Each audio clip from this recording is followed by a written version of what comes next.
Welcome back to I Wasn't Prepared for This from Conroe ISD Student Support Services Department. So we're almost to the end of this school year, and, we can kind of feel like things are starting to wind down for some of us, kind of ramp up. But in any case, this is the time of year that I usually start reflecting and thinking back to the year and looking forward into next year.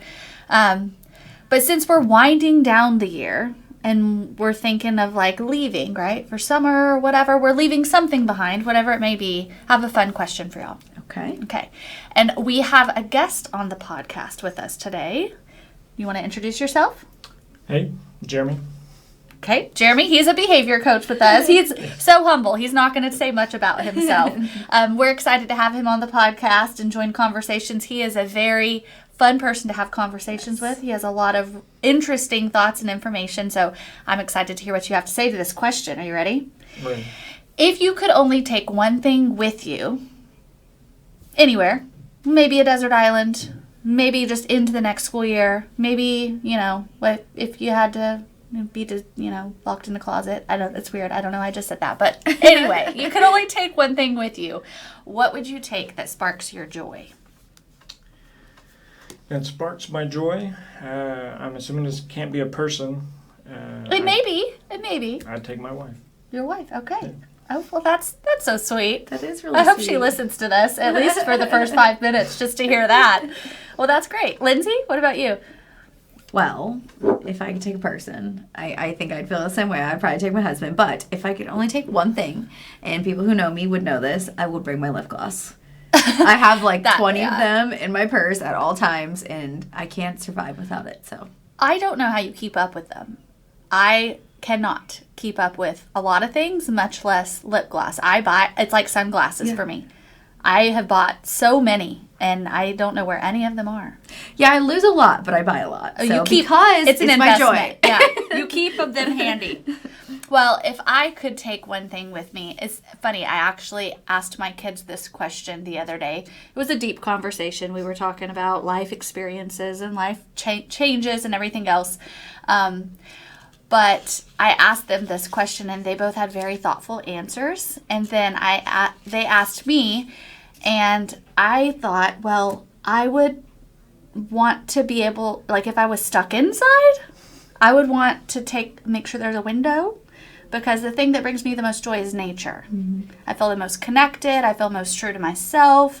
I feel like there's so much to see and learn just by being still and observing. I just think nature is fabulous. So if it could, a window, if at the very least an indoor plant, maybe, or a dog. A dog would be nice. Eventually that dog would die, but I think I would die too. So it's getting dark pretty Spark quick. joy while it's there. Yeah. But yeah, nature of some kinds. Yeah. Even if it's just pictures of nature. Yeah, that's what it would be for me. I like it. Well, let's take it. Okay, that's life, right? Let's take it and put it in the classroom. So in your job role, behavior coach, student support coaches, we've all been teachers. What is something in the classroom? What's that one thing you want to carry over year to year that brings you joy? Jeremy? For me, it's finding that one student that isn't necessarily doing everything that they're supposed to do, but they're doing enough that they can follow along, they get the grades, they'll do everything, but they're still themselves. They're not trying to be perfect, but they're trying to do enough to make sure they're checking all the boxes, doing all the things. Finding that kid in every room brings me a lot of joy. I love that you said that. When my kids were starting school, my son, he's the older one, when he was starting school and my husband asked, because I'm the teacher mom, who do you want to be his teacher? I don't pick my kids' teachers, so I always just said, well, whoever he gets. But I did say the one thing that I hope for him throughout school, and especially his kindergarten year, but definitely also true in 5th grade now, is I want him to be allowed and feel free to be authentic and to be himself. Mm-hmm. And, so I really value that you said that, because let's be honest, there are some classrooms where kids don't feel comfortable to be themselves.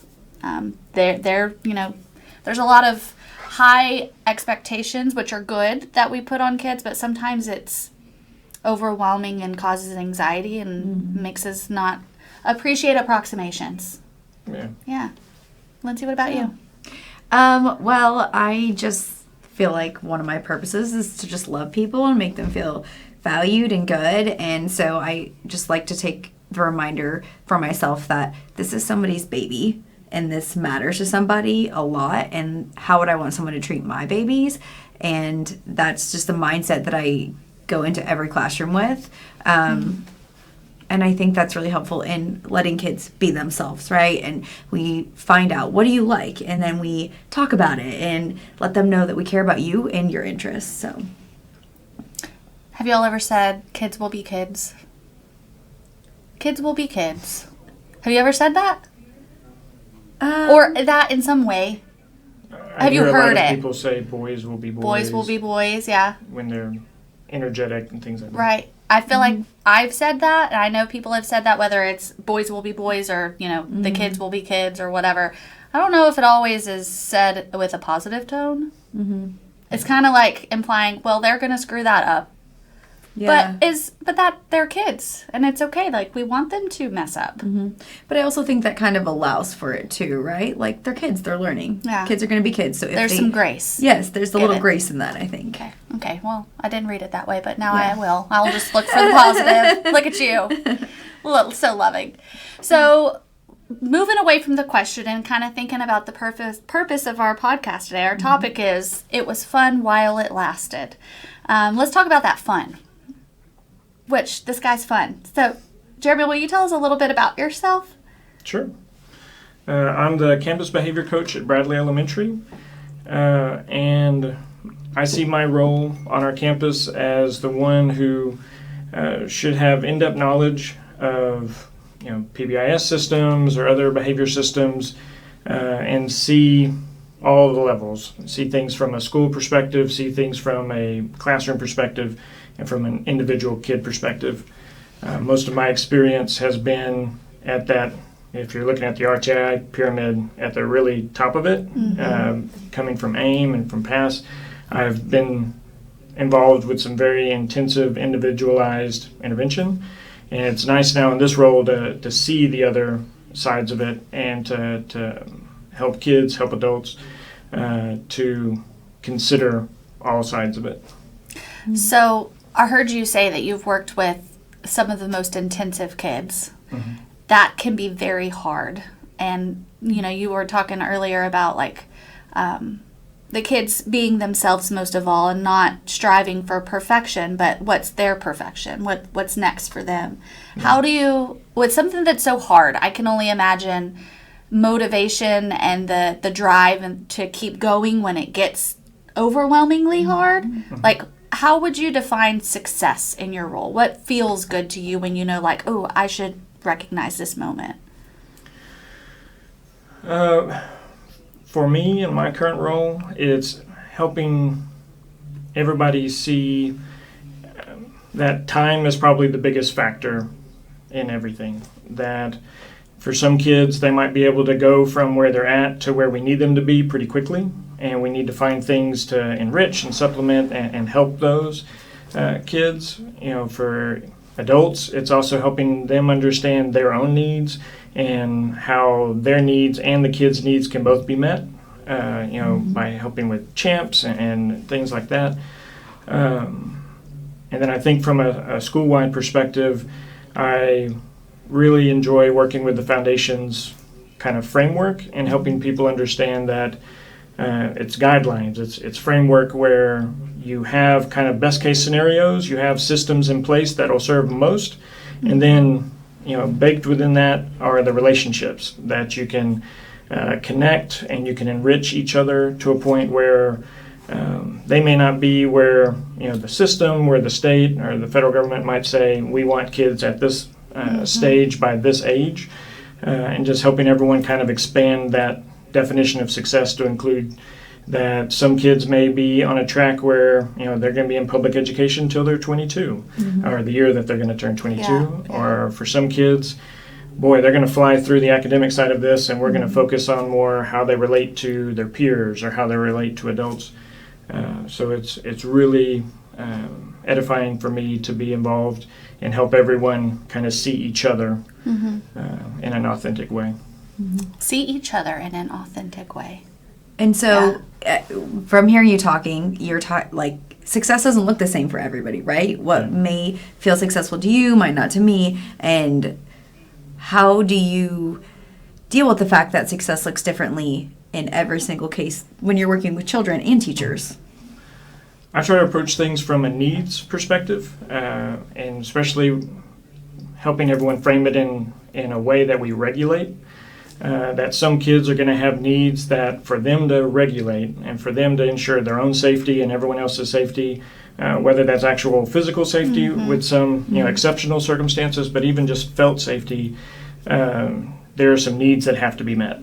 And so for us to meet another kid's need or even another adult's need, we have to first meet our own needs. The airplane, put your mask on before you put someone else's on. And so helping the school adults to see, hey, you've got some needs too. We've even got rubrics for it. You can define exactly what it is that you need. And if you can articulate that in a way that's clear, that you can be consistent, then we can get the kids to see that as well. And they'll be able to navigate those systems. And then as you move up, tier 2, tier 3, you involve a bigger team. So those tier 2 kids are going to need other school adults. It might be a resource manager, it might be an assistant principal or counselor, and you connect them with those services that they can meet their need in the appropriate setting. And that final piece up at the top, if a kid might need evaluation to formally identify certain needs and get them access to certain specific systems, it's good to help everyone just kind of see that it's not a static system. The MTSS system is for intervention. You don't provide services. And so you define a window, you set kind of the variables you're willing to control at the stage that you're at, and if a kid needs more, you move them up. If the intervention works, then you have proof of concept, and you might even be able to work them back down. I like what you said. I feel like I should be taking notes, but I don't have a pen, so I'm like, mental note. Like, I want to come back to that. I'm going to start with the most oh, look at you. Okay, hold on. Because I want to come back to that. But you said something. I was in a conversation this morning with an amazing team at an elementary campus I support. And we were talking just everything you just said. And what we came to was you said, the more intensive the kid, the bigger the team. So I kind of envision like a little backwards arrow situation where the kiddos who need the most intensive support need the most people to support that support. Yes. Right? Yes. So it's like the number of kids might be shrinking that may need that, but the number of people who need to be involved is ever so more. And so when you were talking through that, I think of who those people are. And I'm envisioning like faces. I always like to put a face to a name and just like see not the role, but the person. And know that the person who's in that role, you had made another comment, which is what I want to come back to. The more that we have to provide for students, sometimes it may feel like we're giving and giving and giving and maybe not getting and getting and getting. And since today we're talking about like it was fun while it lasted and really talking about success, the question I had asked first, which God is here, so it's kind of like a good turning around, is how do you stay motivated when it gets hard and you feel like you're not maybe it's not that you're not getting or seeing the success, it's just getting better to define what success looks like. But with that, you said with the adult just as much as the kid. How do I know that I'm successful when I see a student blank or blank? What does that mean? That how am I going to keep going and giving from my cup and making sure that I take a moment to fill my cup back up? And with what things? So you had made a comment about felt safety. I feel like I think I know what that means, but can you tell me what you think that means? What is felt safety? It's where you are internally. And so we talk about fight, flight, or freeze. For some of the kids, whenever they don't feel safe, it's very obvious because they have some external ways that they Communicate express it. it. Yeah. But felt safety also impacts those kids that are in that freeze state. Some research has shown that there might even be a fourth category, fight, flight, freeze, or appease, where they don't just stay still. They People please. move into, okay, I'll do whatever it is that you want, and it's a way for them to help control the situation and feel safe. Right. And so I know on our campus, one of the roles that I've been trying to fill and the education pieces I've been putting, like in our newsletter, is helping people identify that mid-level. We're, as a system, we're really good at the tier 1 because we move kids through the system, and the ones that do everything they're supposed to do keep moving. We can identify the top tier sometimes with those kids because they are so external. For us to continue moving, we've got to identify those. But then there's this significant area in the middle for those freezers or for those appeasers that they don't feel safe. And so they might fall into a certain mask or fall into a certain mindset that they know how to handle things that way, but they may not be able to It's under disguise. be successful in an authentic way. Yes. Yeah. And And that maybe is where you see kids not Yeah. being true to themselves, is because they're constantly appeasing yeah. to try to get control of the situation, but then they get lost in that. Well, and we measure time as a school system by a year. So we go August to May. Right. But we've got to see ourselves as a piece of a larger timeline, that you've got 14 years with most kids, and you're 1 year of that. And so helping, especially school adults, to understand, it's third grade, they're going to take that STAR test, and it's an important measure. But also, it's the first measure, and we're trying to get them to graduation. And so we're asking them to play their part. That way, when we hand them to the next person, they can continue progress, or they can understand that school can be a safe place, that school adults are safe people.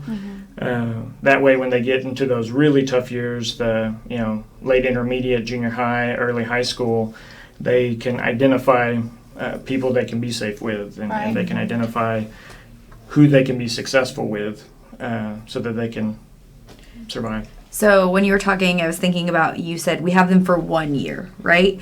And that 1 year can look wildly different from the year before and the year after. So how do we know that we're being successful, or see the small successes, through the war, right? The whole year of, like, especially if it's a really tough kid, right? Like, how do we recognize that, hey, we are making a difference in this way, even if it's small?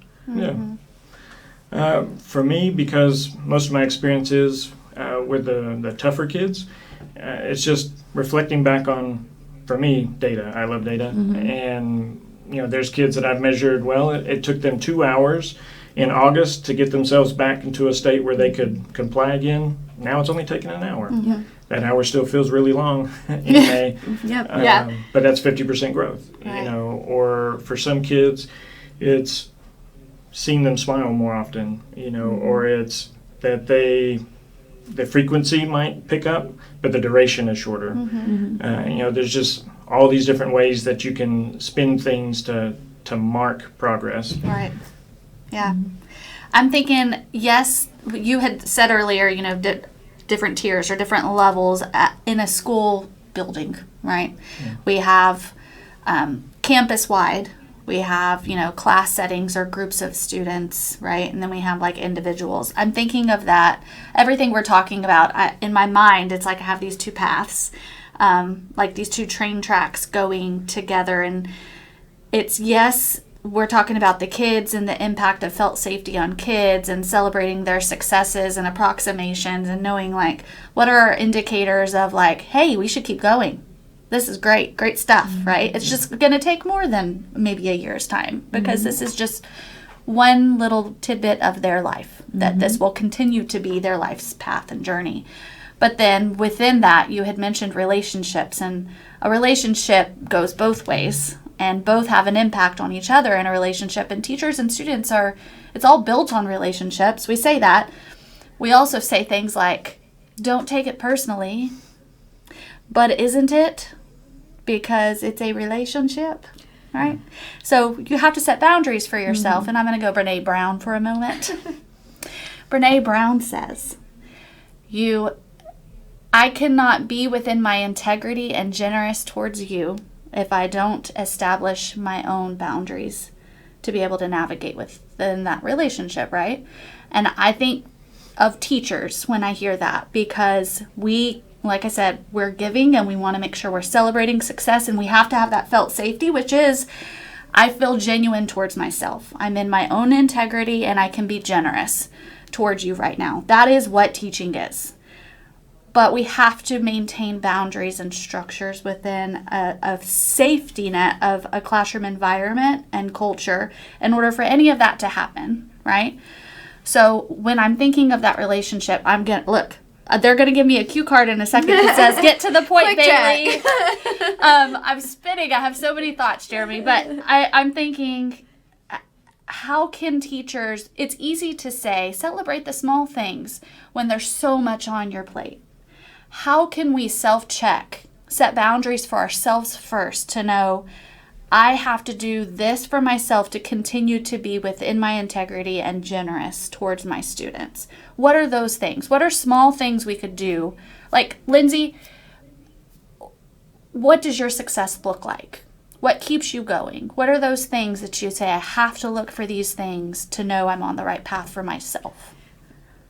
Well, I have to feel that what I'm doing is the right thing. And, if I feel in my soul like this is the right thing, even if it's tough, even if I don't want to do it, if I feel that it's truly the right thing and I know that in my heart, then I can keep moving forward. Mm-hmm.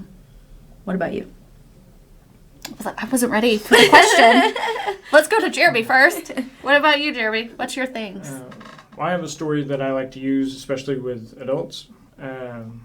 That imagine you're planning a trip.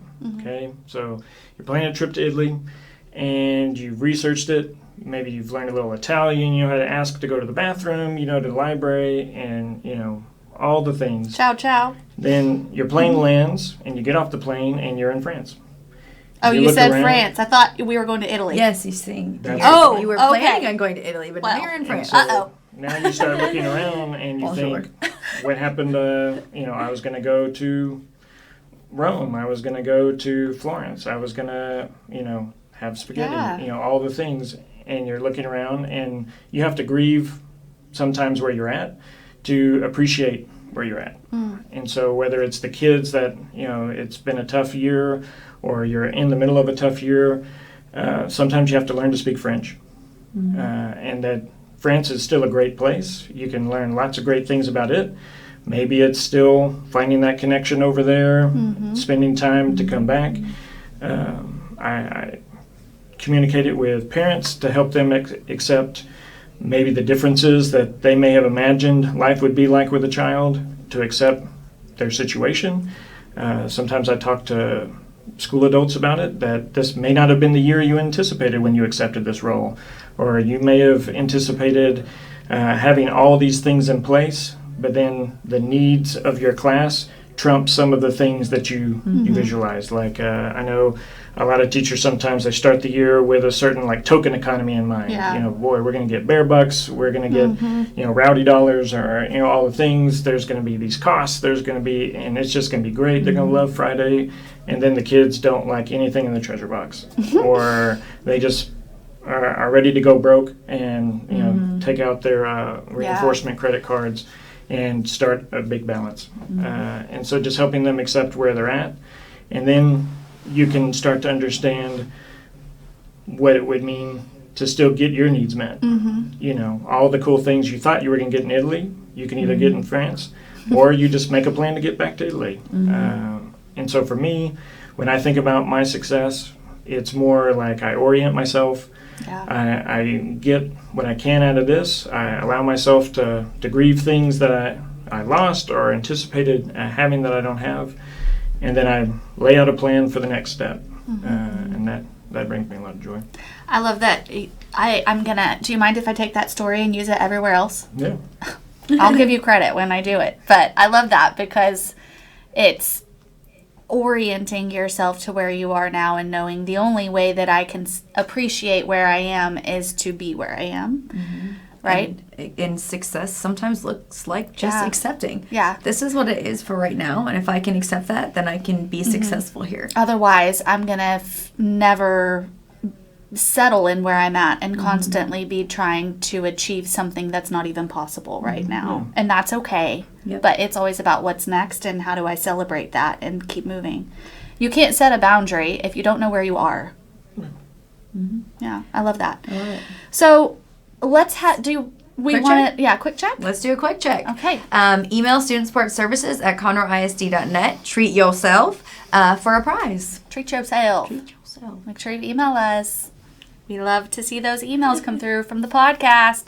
Okay, so we've kind of talked over the celebrating your own successes and student successes and what that could look like.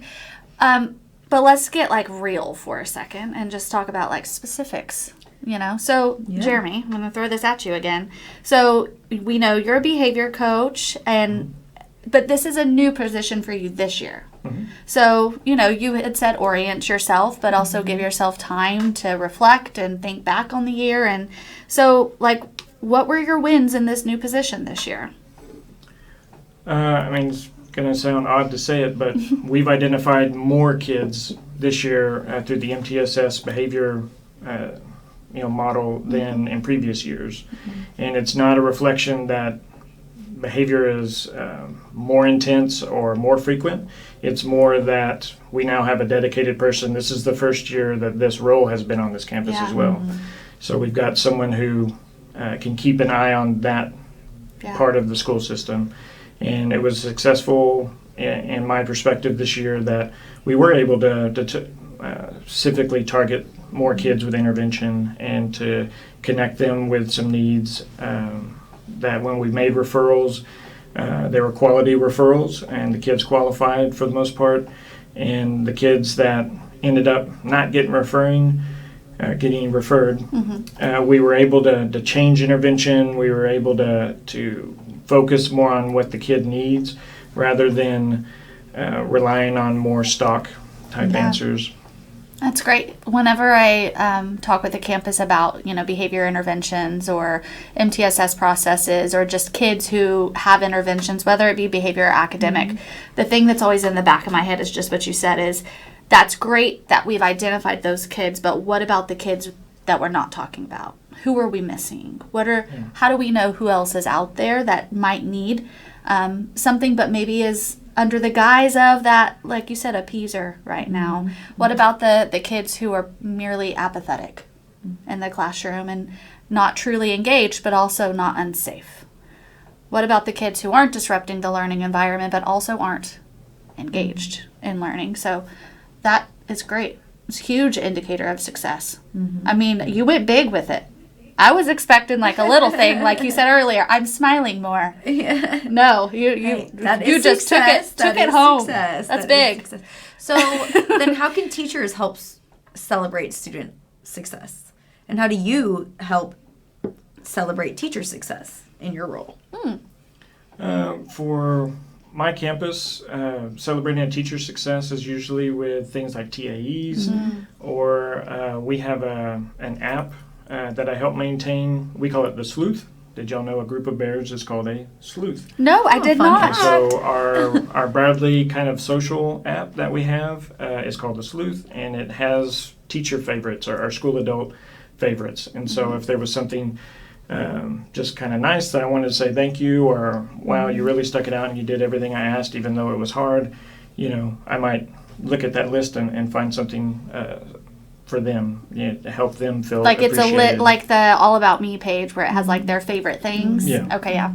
And then as far as kids' success, kids for the most part are looking for ways that they're celebrated, and they want to be any kind of connection. And so if teachers similar to myself and doesn't have like a very effervescent personality, you can actually practice success. You build rituals into your routines, and those rituals speak care, they speak connection in a way that can be planned. And when you hit the benchmark, you have the success, where everyone give 3 claps, 1, 2, 3, and the class claps 1, 2, 3. Right. Or I've seen teachers that had cards and they would randomize it, and they're like, oh, we're going to give them a firecracker, Pew, pew, pew. in a single clap.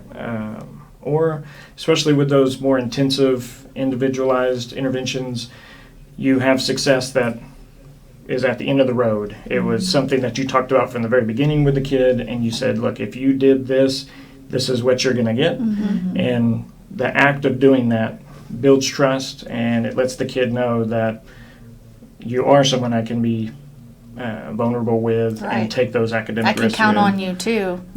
So there's a balance between like intermittent and randomized, right? Yeah. And celebrations. But then there's also celebrations you want to structure and put in place to where you hold yourself accountable to following up on the celebration that needs to happen to keep anybody moving.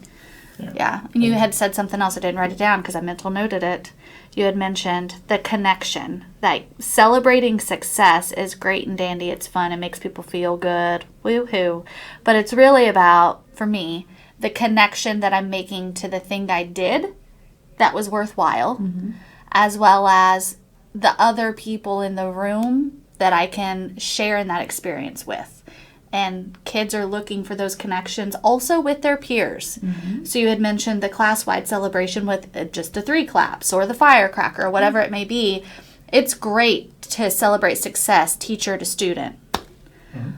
But we also need to think of how to layer on celebrating success with peer support so that they can see each other as a support system as well, and they're bought into each other's success. Yeah, it's important because they care so much Oh, about yeah. what their peers think. Oh, they So, do.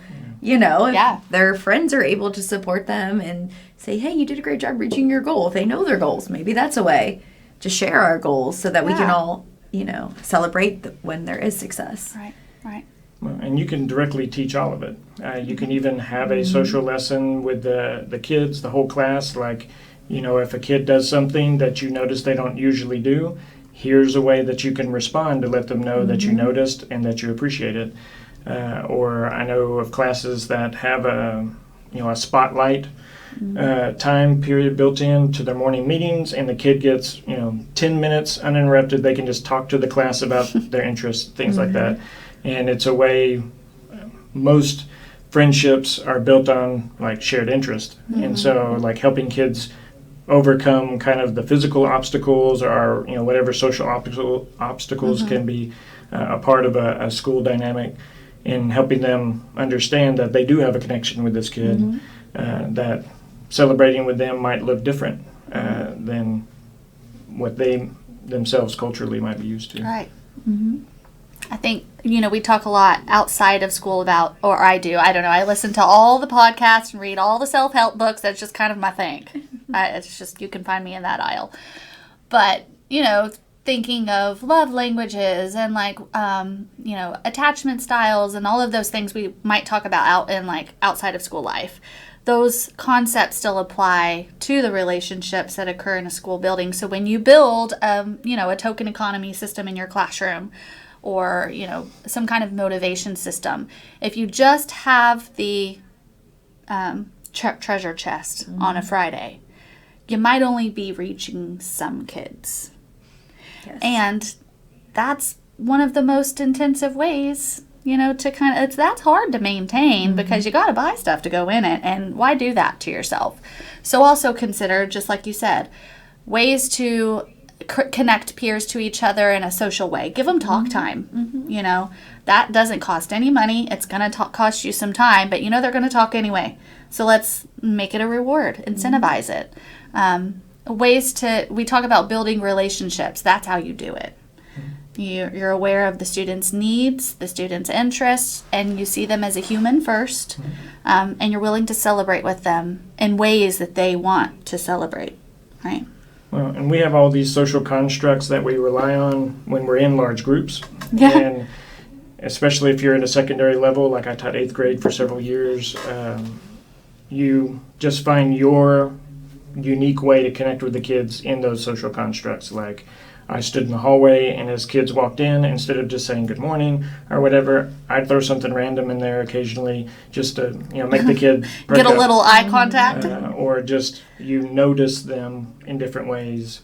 Like we talk about, oh, I like your shoes, or noticing when someone gets a haircut. And then in those moments when you need to celebrate, or this occasion should be marked, being vulnerable in how you do it and stepping out of those a little bit for the student, in a way they're comfortable as well, helps them understand that you're willing to do things so they know. Yeah. Lets them know you really do see me and you want to be a part of this with me, not just because it feels good to you. Yeah. Right. It's about me and you and what you can do for me. Yeah. And it works with adults too. Like, Yeah. we talked about TAEs, that get filled out occasionally. I really like throwing random things in TAEs, or putting things in a poem, or some kind of parody or something like that. Well, that sounds fun. I would love to read some of these poems. Talk to Lindsay Scott. Okay. She's received several. Oh, really? That's fun. Would that be something that we could put in a newsletter? Would you be okay with us sharing one of your poems in the I would newsletter? be very comfortable sharing all of Well, Lindsay's make sure you TAEs. look at the Student Support Services newsletter from the TNL newsletter share, because you will see one of Jeremy's poems. And also check out our website, because NASA Element 3 is about celebrating student success, which is what we talked about all day today. Yes. So, Well, if you haven't listened to our previous episodes, check them out. This is our last episode of the 24... Wait, I'm already thinking of next year. 23-24 school year, but we are going to be recording over the summer, so make sure you come back. If you're not following us, go ahead and do that so you can get those updates, because you won't be getting a newsletter over the summer. yes. Yes. And remember, if you ever have an idea or a question about what you've heard, feel free to ask your Student Support Services coach. And also, if you have a question but want to remain anonymous, you can always ask Sam. The contact link can be found in our monthly Student Support Services newsletter with some poetry from Jeremy here, and all submissions are completely anonymous. Thank you for listening. Lindsay, I feel like we need to do a cheers. Cheers. All right. Jeremy, you don't have a cup. Cheers. Thanks for being here. Appreciate you.